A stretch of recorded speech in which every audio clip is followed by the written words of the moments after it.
and welcome to Conversations with. I'm Courtney. And I'm Keith. And we are the clinical team here at Burtons Academy. With our combined passion for monitoring and ventilation, we're here to rewind and remind you on the foundations and principles used to form the knowledge and understanding in everyday anaesthesia. Hello everyone, welcome back to our clinical podcast on Conversations with. My name is Courtney Scales and I am the clinical educator in anaesthesia here at Burtons. And today I'm joined by Dr. Keith Simpson and we are going to talk about one of his favourite subjects, which is dead space and the concept of dead space.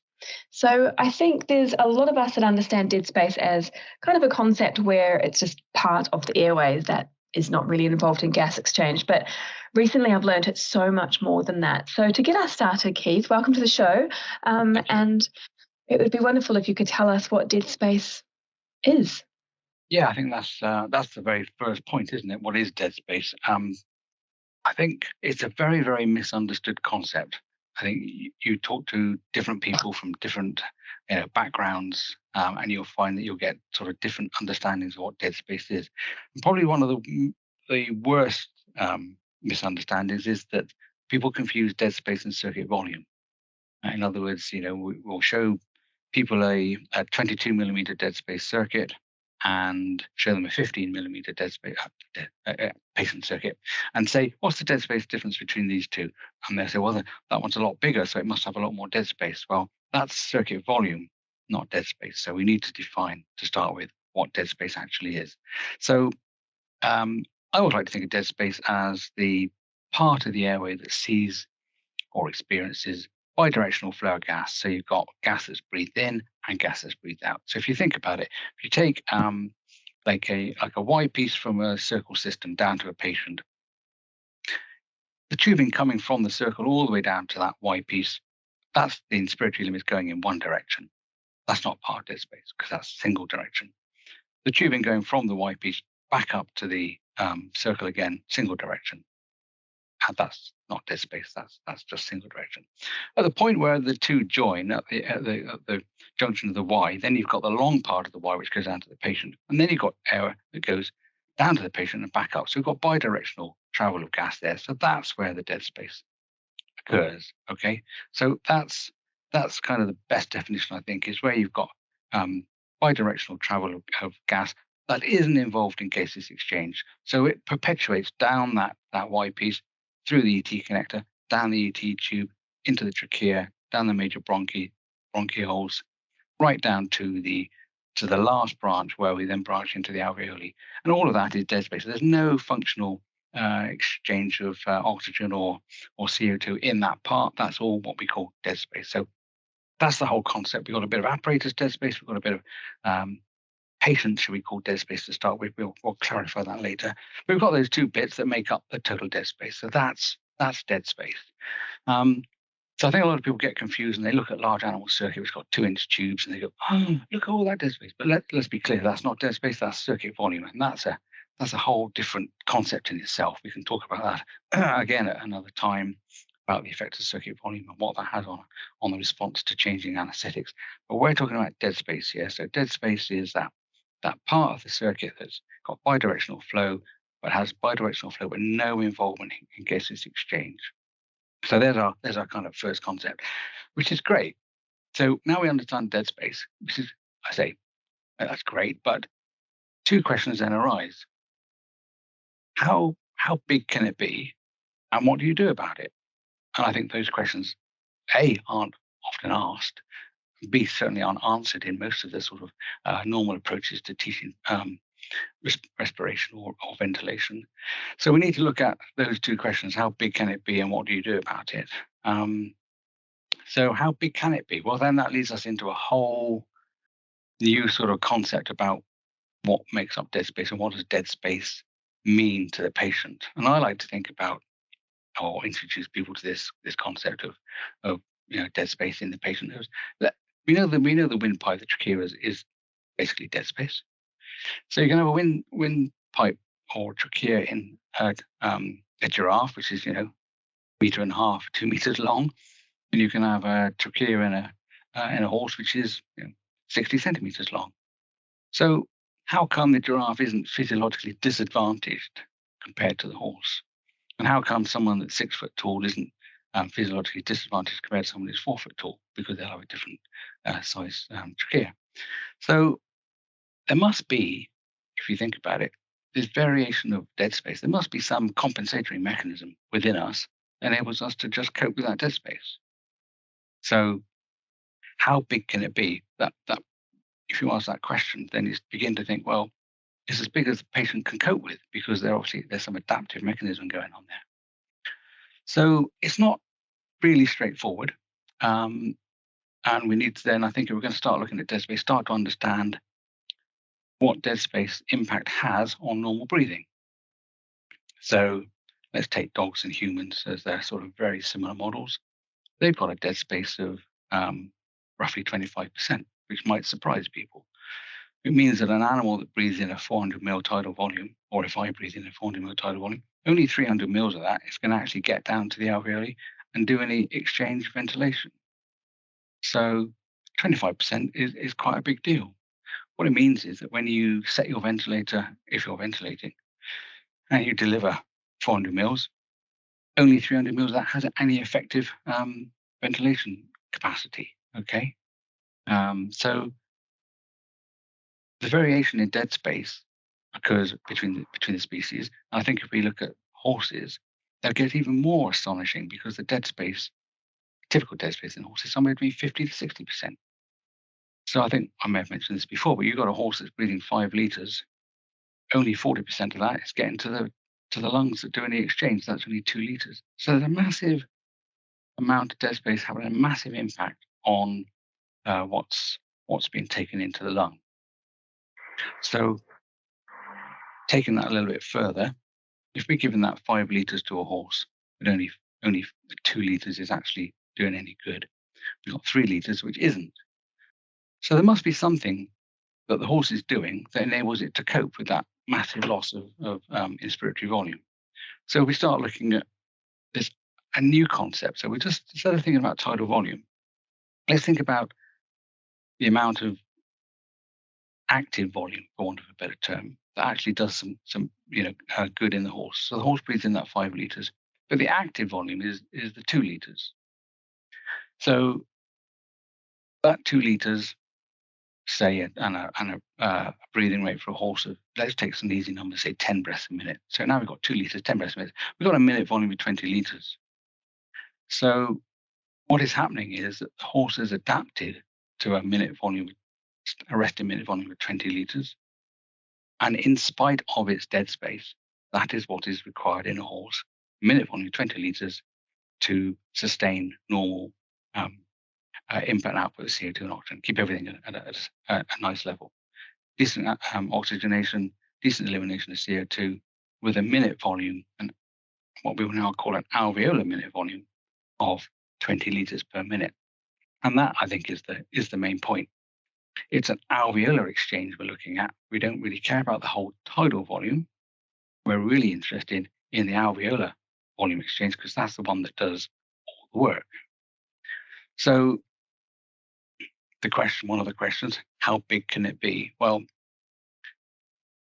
if you and I go swimming in the sea and we decide to use a snorkel, and this snorkel is, I don't know, let's say 30, 40 centimeters high, we're going to have maybe 100 mils of dead space there that we've just introduced. And we will just cope with it. We will just take deeper breaths, which means that our overall tidal volume is bigger.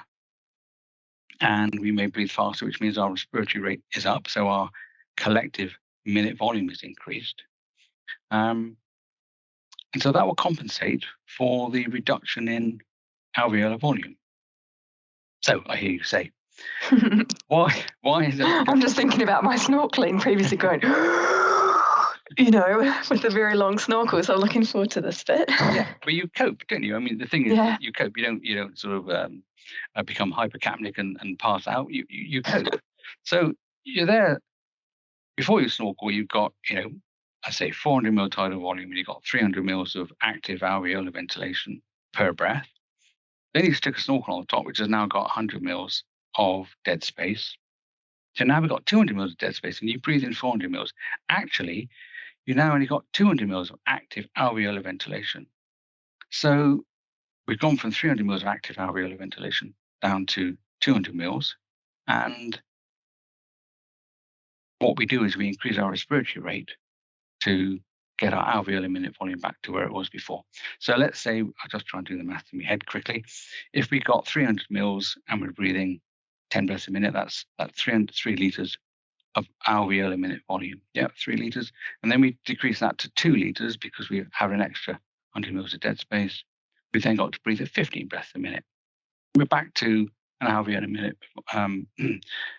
minute volume ventilation of 3 liters a minute. So we just compensated. Mhm. We lost our alveolar volume, but we increased our respiratory rate, so our alveolar minute volume became the same.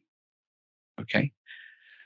So I think I may have jumped a few stages very quickly there, just because of off on the snorkeling analogy. But let's. I just want to go back just for the listeners, just to maybe clarify how I quickly said that 100 mils of dead space meant we had 100 mils less of alveolar volume.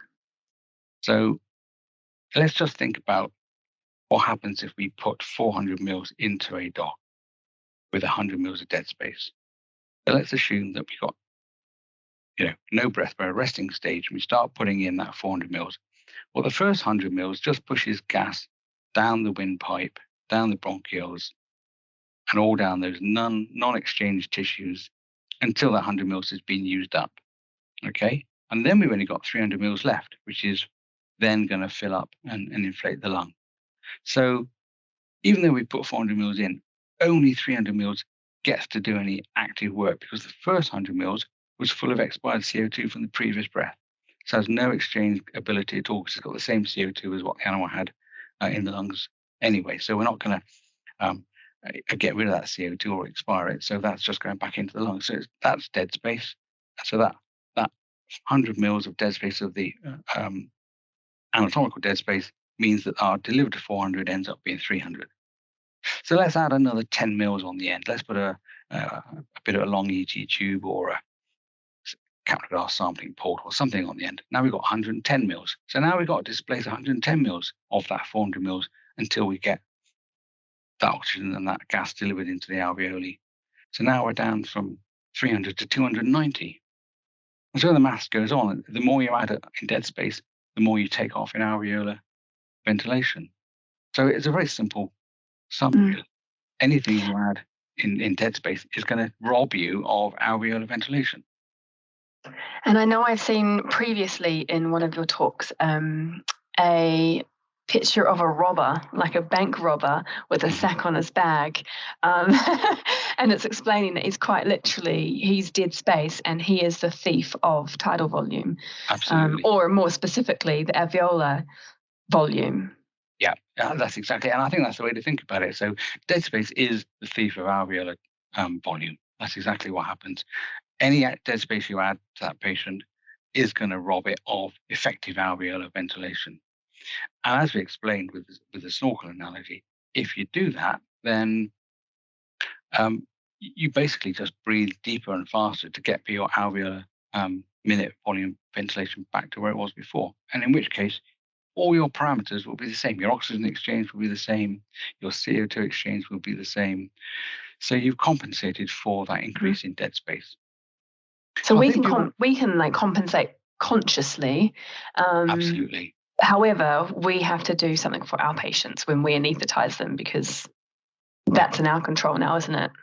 Absolutely. So yeah, the pure act of anaesthetizing them takes away those homeostatic response mechanisms, so that they're not going to respond to a loss of alveolar volume in the same way that we would. So the increase in CO2 is going to have some impact on stimulating respiratory centers, but not to the same degree that it would have if they were conscious. So yeah, exactly. We've got to do something about that. So yeah, those two fundamental questions: how much is too much, and what do we do about it? I think we can kind of conclude that how much is too much is it's only too much if either the animal consciously or the animal, i.e., via the anaesthetist, can't compensate for it with increased alveolar minute ventilation. Okay, so if it's breathing on its own, yes, it'll overcome that. If it's being ventilated, that's down to the anaesthetist. Whoever's in control of that ventilator has to have the ability to overcome that that loss of alveolar ventilation. And I think to some extent we're doing it all subconsciously or without true awareness of what we're doing anyway. So you put your cat on the ventilator and you've got your HME and you've got your CO2 sampling port and you've got your long ET tube and you've probably got it hanging out the mouth 5 or 10 centimeters. So you've got a little bit extra dead space. But you've only got a cat with a tidal volume of maybe 50, 60 mils. And you maybe have taken 10 or 12 away from that. So you've robbed the 50, 60 mils or 10 mils. So now we're down to ventilating it on, say it's a 60 mil, we're down to sort of 48 mils. That's a fair percentage. That's a fifth. So you would be ventilating it. You wouldn't look at the cat and go, well, I've robbed that of 12 mils. But what you'd look at it and say, respiration depth looks okay, respiration rate looks okay, but my end tidal CO2 is rising. So I'm going to have to do something. So you probably increase the respiratory rate. And what you've done then is you've compensated for that loss of alveolar exchange volume and increased the respiratory rate. So your alveolar minute volume has gone back to where it needed to be. So you've done that sort of without knowing what you were doing, but that's the response. And that's what happens, I think. So we are compensating for it. You would compensate, you'd increase the respiratory rate as a standard response to increased end tidal CO2. Your CO2 will come back to normal because you restored the original minute volume. So I think that's what we're doing. That's why we're doing it. I think it's all clear why we're doing it. I do have a question actually, because knowing that minute volume is a calculation between the respiratory rate and the tidal volume, so how many breaths you're doing per minute and how big those breaths are. If you don't change the rate, could you instead change the volume that you deliver to your patient? Or do we run the risk of putting too high pressures in the chest by changing the volume instead? Or would you prefer to change the rate or the tidal volume? Or the tidal volume.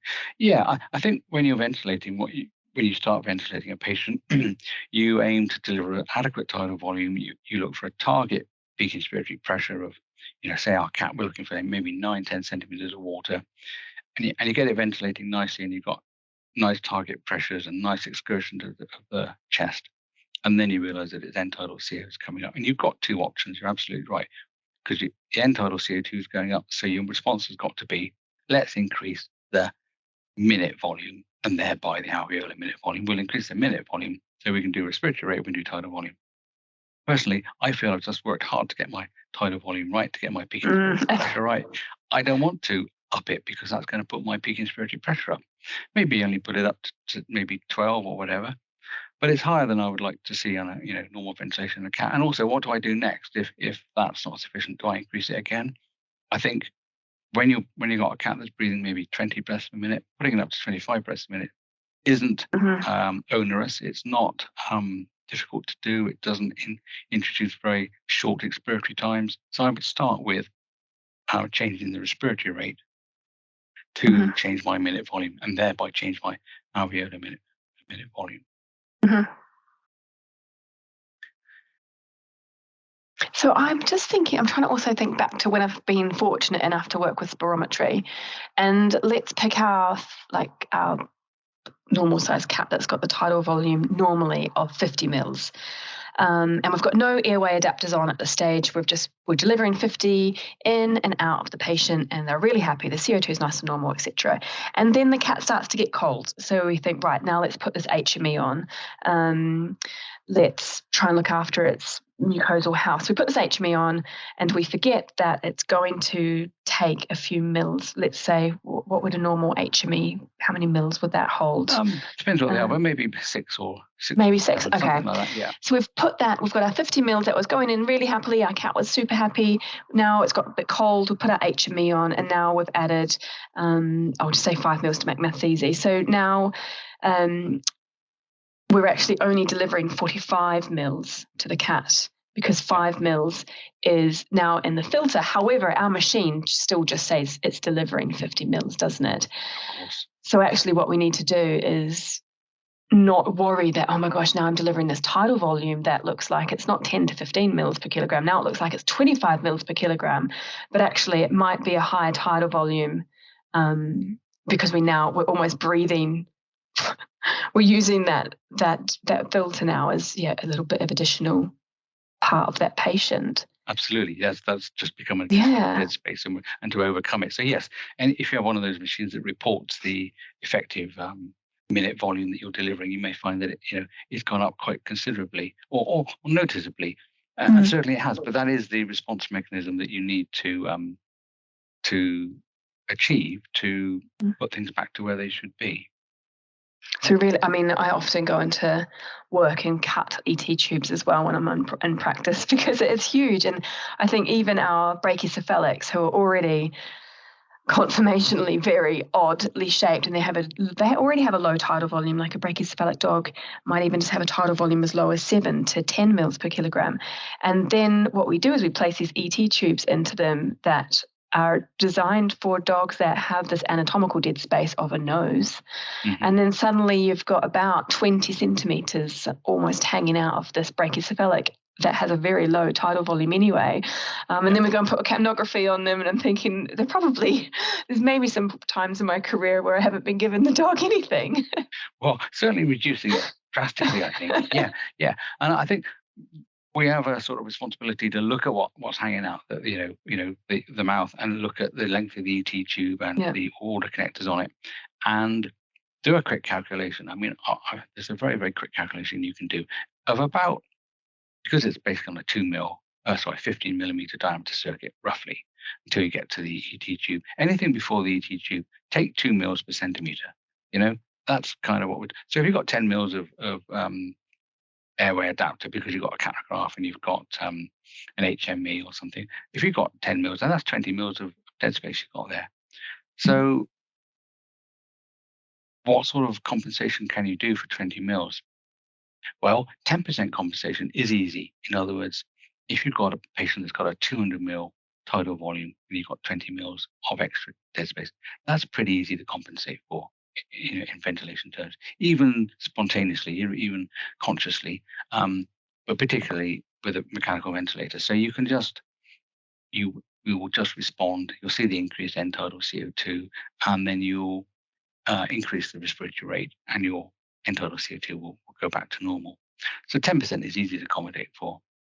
So I think it's useful to do that initial assessment, look at it, and if you've got 20 mils hanging out the end of a cat, then you think to yourself, well, actually, this is way too much. I've got to do something really about this. Do I need that viral filter or that HME or whatever? Because that will start to have a big impact. And if you try and compensate for 50% of some animals' loss of alveolar volume, that's a massive ask, and then you're going to run into trouble. And this doesn't really become an issue until you start getting small. Once you get down to animals with tidal volumes of less than 10 mils, then things start to become really critical. And then, the length of the Y piece starts to have an effect. The bidirectional part of the Y piece has an effect. I mean, again, 2 mils per centimeter, you've got about 3 or 4 mils in a standard Y piece. Now that's, if your patient's got a tidal volume of 10 mils, that's appreciable. So then you have to start being very careful about selecting the apparatus that you're using with that patient. So yeah, it is important. We can compensate for it, but there are limits on that compensation. Okay. One thing I want to go back to is one of these kind of myths that there is about dead space. And you can tell me whether I'm right or not, but I think one of the things that people would say is, I know if I've got dead space, I'll see it on my capnograph. Yeah, I mean, I think that's probably something. Oh, if I've got dead space in there, then I'll see a non-return to zero of my capnograph. I think I'd like to explore that a little bit and see why I think that's not so. And there are two parts to this answer. There's the pure answer, and there's probably the real life answer. But we'll start with the pure answer because that applies most of the time. If you imagine the capnograph, be it mainstream or side stream, it's sampling at a point at the end of the ET tube, okay? And just as an aside, where you place your sampling should always be as close to the animal as possible. So it really should be right at the end of the ET tube. Don't have your ET tube, HME, and then your capnograph. Have your capnograph before the HME. So have it right down near the patient, because then it will, for want of a better term, see all the changes that are occurring. If you basically put it on the end of the Y piece and had all that stuff behind it, the HME, the long tube, your a sampling port for something else or whatever, then if you put it up at the Y piece, all you'll see is the fresh gas as the animal breathes in, a little bit of dead space from the Y piece, and the capnograph will then report a nice, zero CO2 inspired breath. And then as it breathes out, you'll see the expired, but you won't see what's going on down below. So just as a point, we'll make sure that's right down at the ET tube. Okay, so we've got it right down at the ET tube. Side stream or mainstream doesn't matter. Up from that, they're going to have our, bit of extra dead space by apparatus and then the Y piece. Let's just think about what happens when the animal takes a breath.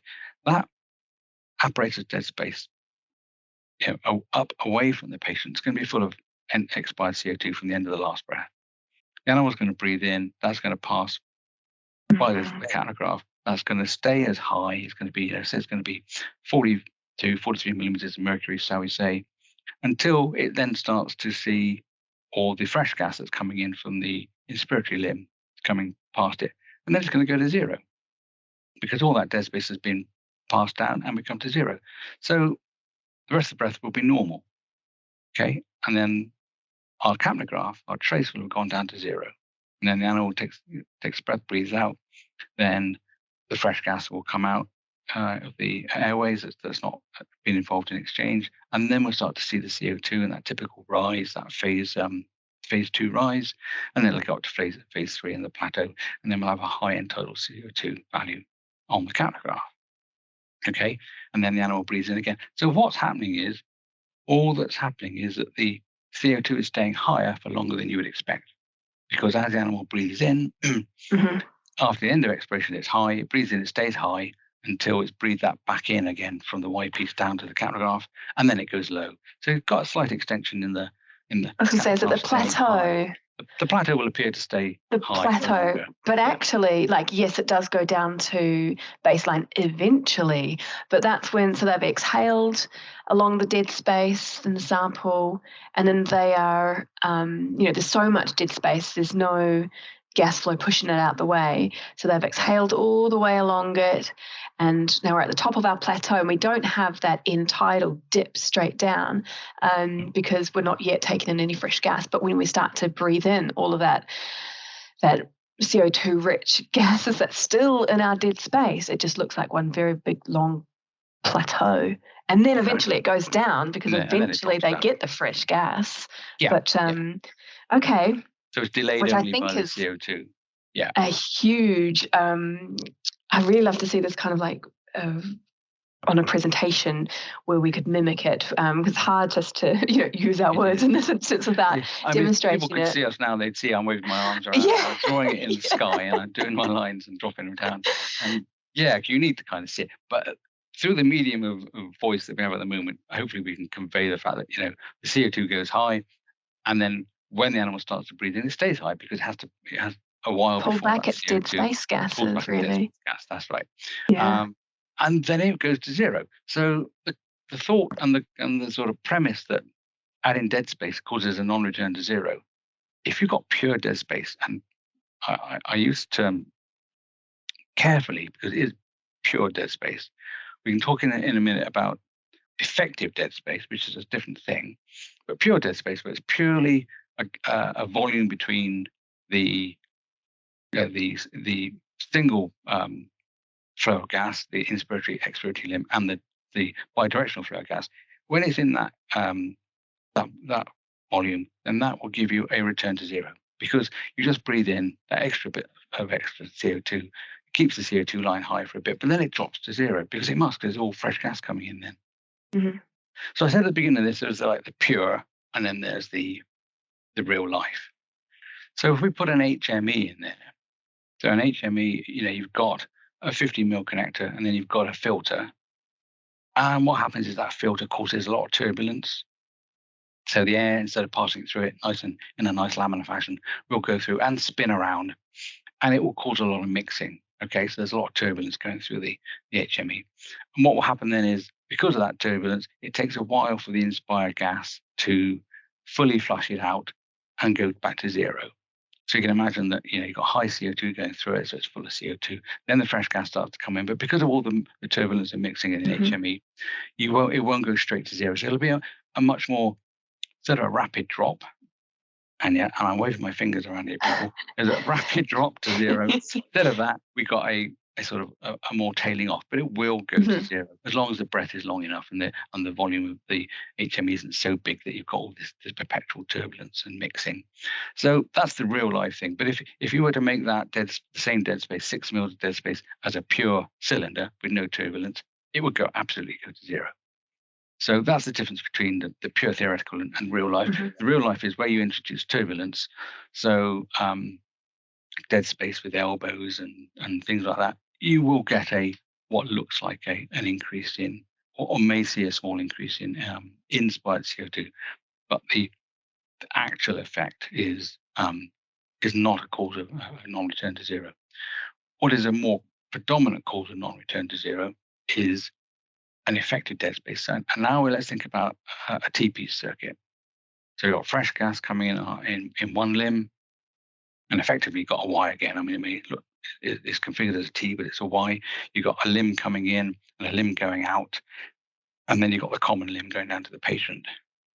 So we've got fresh gas going through that incoming limb and straight out of the expiratory limb. And when the patient breathes in, I'm talking about spontaneous respiration now.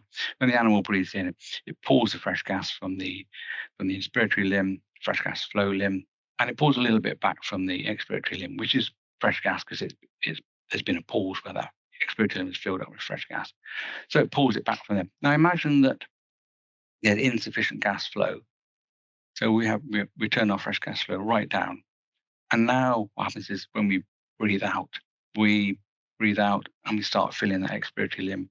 But the pause between then and breathing in again doesn't allow enough time for fresh gas to start flushing out that expiratory limb. So when we breathe in, we get a mixture then of the incoming fresh gas and we're pulling it back from the expiratory limb. So now what we've actually done is we've kind of extended our dead space because we made our expiratory limb part of the rebreathing circuit. But it's not pure. It's always going to be mixed with fresh gas because there's a constant flow of fresh gas. So it's not what I call pure dead space. It's an effective increase in the dead space, but it won't look like pure dead space. So in those instances, yes, you're going to get a non-return to zero because you're going to get constant mixing of fresh gas and rebreathe gas from the expiratory limb. And how much you get depends on all sorts of things, like how long is the expiratory pause, how long is expiration, what's the fresh gas flow.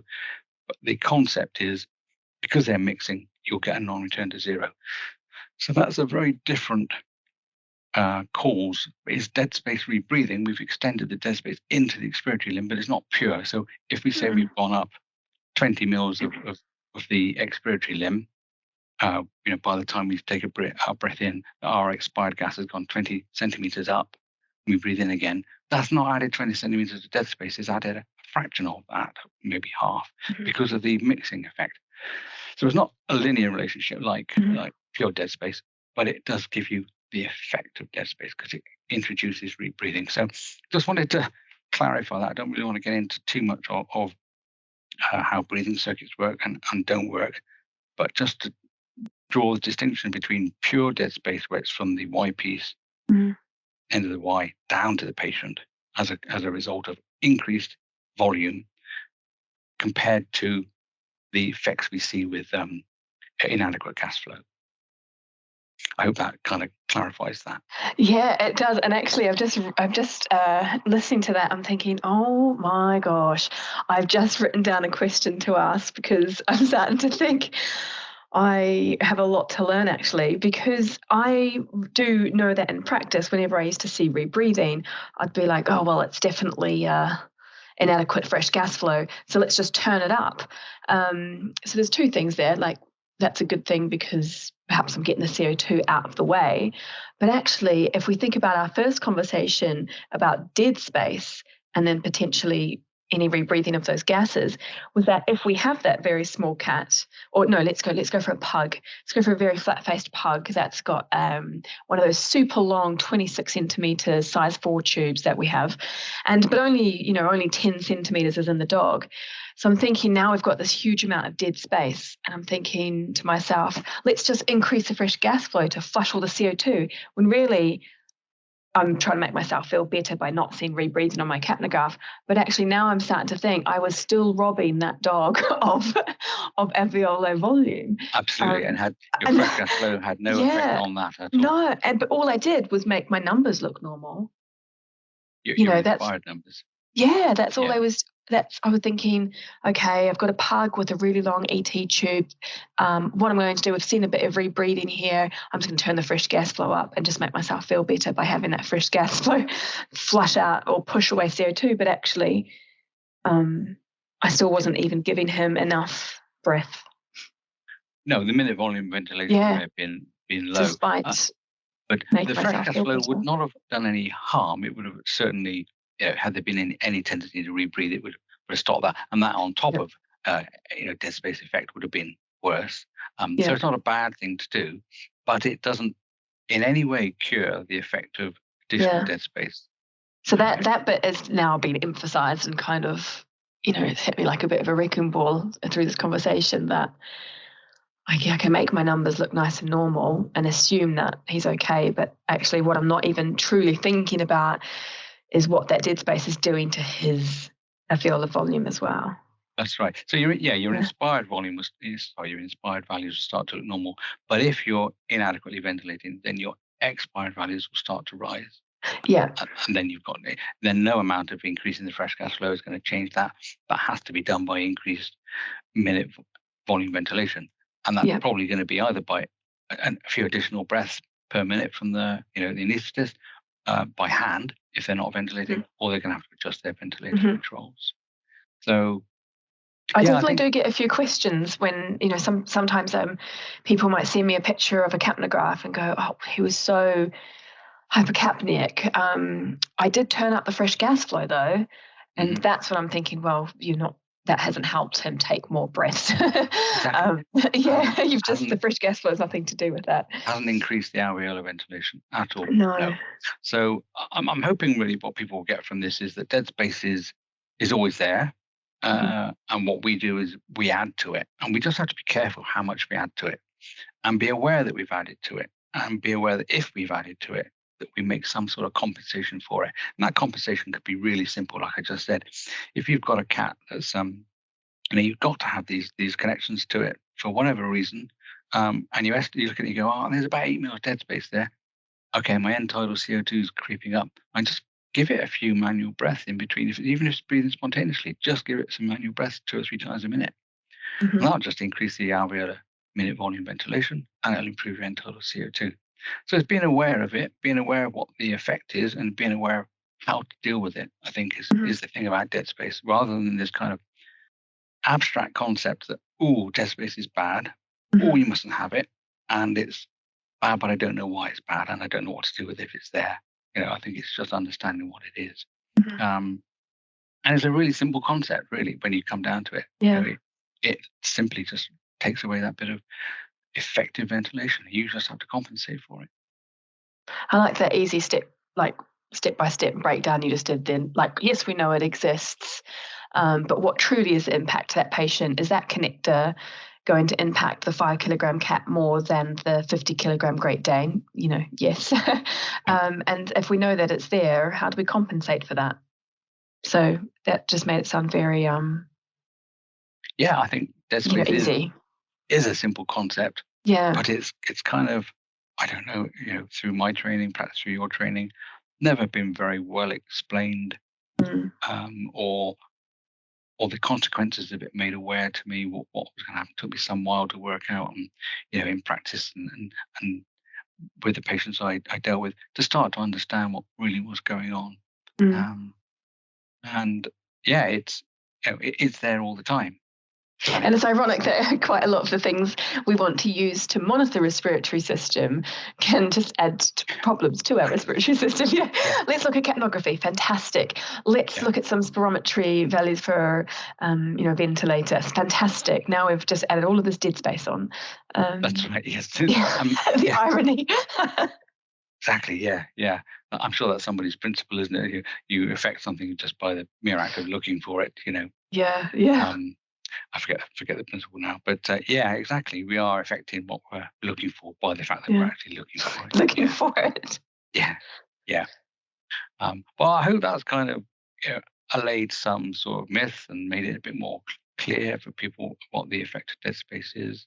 As I say, it's always been there. It always will be there. It's just a matter of understanding how we deal with it. And I think just maybe one last thing to end on: be really careful when you're little tinies, when you're putting something like a rat or a bearded dragon or something. I do see quite a few textbook pictures of these animals, being ventilated or even just spontaneously breathing on something that's coming from a 15 mil Y piece, and then they make all the changes down to a 2 or 3 mil diameter tube that goes into the little gecko, and that's sticking out of its mouth by about 2 or 3 centimeters. And I look at it, and my mental assessment immediately goes, "There's 4 mils of dead space there, but that gecko's only got a tidal volume of 1.5 mils." Fortunately, they're going to cope really well because they're very, very good at coping with things like that, reptiles. But the concept is wrong. We shouldn't be imposing that level of burden on those animals, and we should be really, really careful about those tiny animals as to how much dead space is being added. So, measure the distance from the mouth to the Y piece, estimate its tidal volume best you can, and then put that against the animal's tidal volume. Are you within that safe, shall we say, 25%, or super safe 10% region? If you are, absolutely fine. If you're stepping over that, then you're really going to have to do something quite marked to overcome the potential problems that's going to cause. But I could talk about this for a long time, but I think it's very interesting.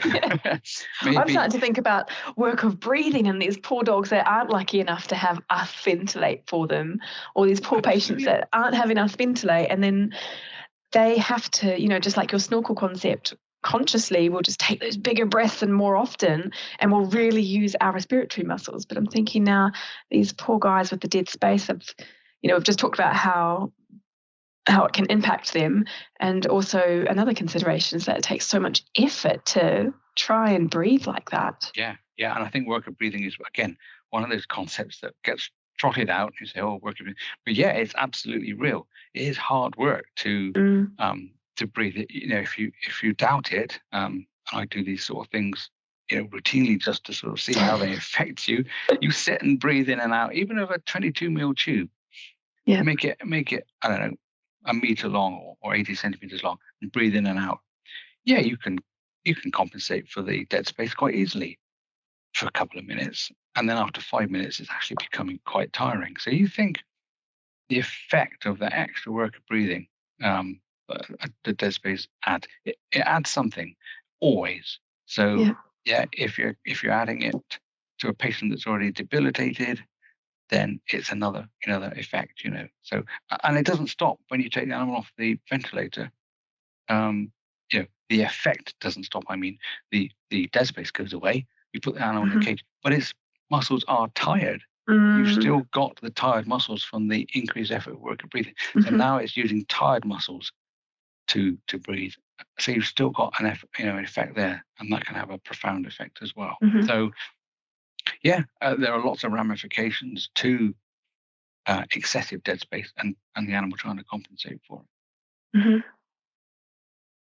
That was a fantastic, fun little dead space wormhole. I really, really enjoyed that. And you can just keep on going. You can just keep thinking, "Oh my gosh, but what when I was doing this, but really," and then you can just keep going. So yeah, and I hope someone will listen to this and think, actually, I had a cat the other day, and I did everything right, but its end tidal CO2 was it would not come spontaneously breathing would not come down below 50. I had to keep giving it breaths. Well, just think about what the dead space was like on that day. Was that why it was happening, or were you ventilating something and you just couldn't account for the fact that its end tidal just wasn't sitting where you wanted it to be? I suspect there's going to be the lower end range of patients that people are going to experience this with, because the larger ones, the amount of dead space we're going to add is just not going to be sufficient to bother it. Your 40 kilogram, 30 kilogram dog probably not going to be bothered by much if you stick in the way, to be honest. But like I say, that's the assessment thing. Look at it: 300 mil tidal volume, 350 mil tidal volume, and you've got 20 mils of dead space. All those bits added together, but it isn't going to really affect it too much. But down the lower end, it will. So maybe I hope someone listens to this and thinks, actually, that probably does explain what was going on the other day. And then, they begin to understand the effect of dead space and what they can do about it. Absolutely. Well, I'm already reconsidering a few of my actions. So, no, thank you so much for that. That is really an interesting topic, because there's so many myths, and it's, I think, as nurses who are monitoring anaesthesia, it's something we can really take control of as well, and we can really own for that patient. So, no, fantastic. Thank you. I know we're going to wind up now, and I just thought something, so I don't want to add it now. I just want to throw this in here because this is something I've been playing around with and thinking about, and done a couple of times. Let's have a side stream CO2 unit that's running inefficiently, and I don't like the human machines. They run at 120, 150, 200 mils per minute. But let's just assume we got one, and we put it. We have to put a HME on this patient, or we've had to put some sort of filter on, or whatever, and we've got a significant dead space. And let's say that we're talking about a small animal, so we're into the sort of exotics, or the rabbit, or the small animal, and we got this side stream CO2. What I would suggest you do is you put the side stream CO2 on the animal, even in the knowledge that you're going to get no CO2 value out of it at all. But above that side stream sample, you've got the other things that you have to put on there. You've had to put this HME for whatever reason. You've had to put some spirometry for whatever reason. If you have to do this, put the high sampling side stream unit as close to the animal as possible. What will happen is, between the breath, it will suck out air from the dead space and it will be filled with fresh gas. Your CO2 signal will be rubbish, but what you're effectively doing is you're drawing air all the time into that dead space and replenishing it with fresh, to the tune of the amount that's going out the side stream device. So it's awful. It's drawing 200 mils a minute. It'll give you rubbish capnograms on your cat, but it will improve its dead space, or the effect of the dead space, and have a big effect. So, and the smaller an animal, the more effect it's going to have. So I would say, as a tool, if your capnograph, your side stream capnograph, isn't any good because it's a human one and it won't go down to the small animals, forget its use as a capnograph, just when you can't use it, but still connect it, because it's going to improve the effect of dead space markedly. Oh, that is a really good spanner in the works to throw in at the end there. It's very interesting. So we're using our fast or high sampling rate from our capnography to actually tidy up the dead space gases and pull in more of that fresh gas. Yeah, because it's going to suck off at 200 mils per minute. That 200 mils per minute has got to come from somewhere, and it's going to be pulled in from the fresh gas flow. Yep. So that's just a thought, or something I was the ideas I was playing with. And if you've got one of these ET connectors that's got a low dead space connector on the end, and it's got a CO2 port on it, there, you're right there. You're actually, you're managing to pull fresh gas down to that point from the the unidirectional part of the gas where the fresh gas is flowing in the circuit. You're managing to pull fresh gas down. It may not evacuate or fill that whole volume with fresh gas in the time you've got between breaths, but it's certainly going to help a lot just to improve elimination of that dead space. It's going to certainly ameliorate the effect of that dead space quite markedly.